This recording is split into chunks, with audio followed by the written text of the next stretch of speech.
Quality of a token really what you're betting on? Because it seems to me this is just a speculative frenzy, and I'm not saying that that's negative. I don't mean to spin it negatively.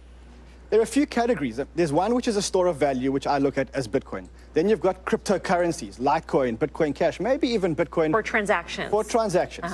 Then you've got utility tokens, and then you're going to get this new class called securities. Utility tokens, I have to buy them for the future utility, though I must say there's no real clear valuation model that we've seen works. But it is a new asset class, and we are taking a bet on it. I'm going to give you a flyer question, a freebie here, which is not a hodl or frodl question. But when you take a look at the world, there are thousands, right, of coins out there. Which is the one that you are most excited about right now?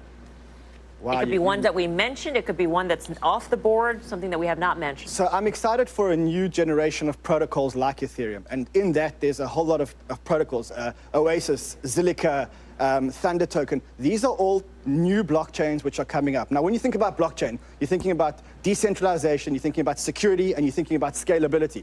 Ethereum has scalability issues. They're doing 15 transactions per second, which means that's not real world stuff. You can't bring it to the real world because it's 15 transactions per second.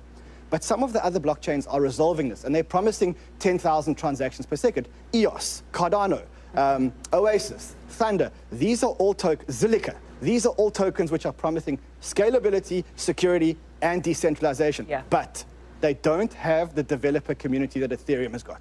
Okay. And that's why I said I'm going to hodl Ethereum, but I am placing some other bets on these new side chains. Okay, Rand, great to see you. Thanks for coming by.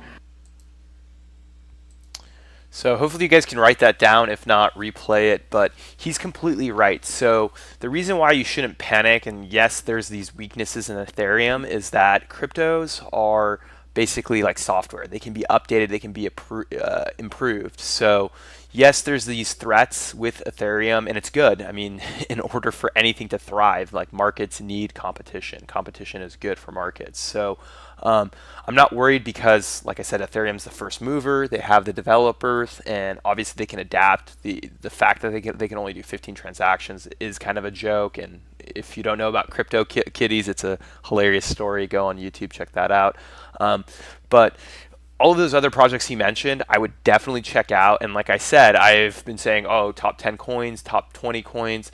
I would definitely take maybe 5%, 2%, 3% of whatever you're investing in crypto. And this is only after you have bought into crypto and kind of educated yourself. But you can go on flyers and pick up these coins, but it's going to require for you to be able to first set up a wallet, then buy Bitcoin and Ethereum, then send it from your Coinbase account to Gemini. Well, you can use Gemini as well to buy crypto. But anyways, you're going to have to get either a Coinbase or Gemini, buy your crypto assets, and then send it to an exchange like KuCoin or Binance. Binance is probably the biggest and largest, and I have the links at the below the link.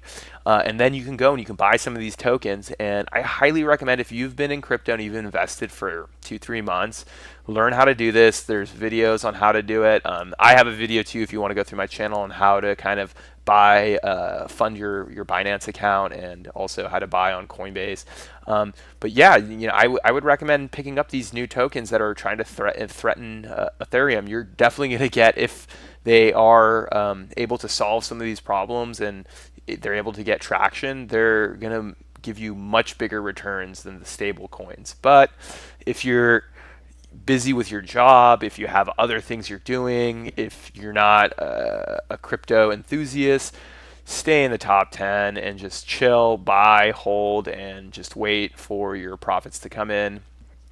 But let me know your thoughts on this. I think it's really, really interesting. And if you don't have a chance, please, on YouTube, put in CNBC, or no, it's Crypto Trader, and he has his own channel, and the videos are long. They're like 30 minutes, but great content. It's really good for educating yourself. So if you have the time, definitely check out his videos.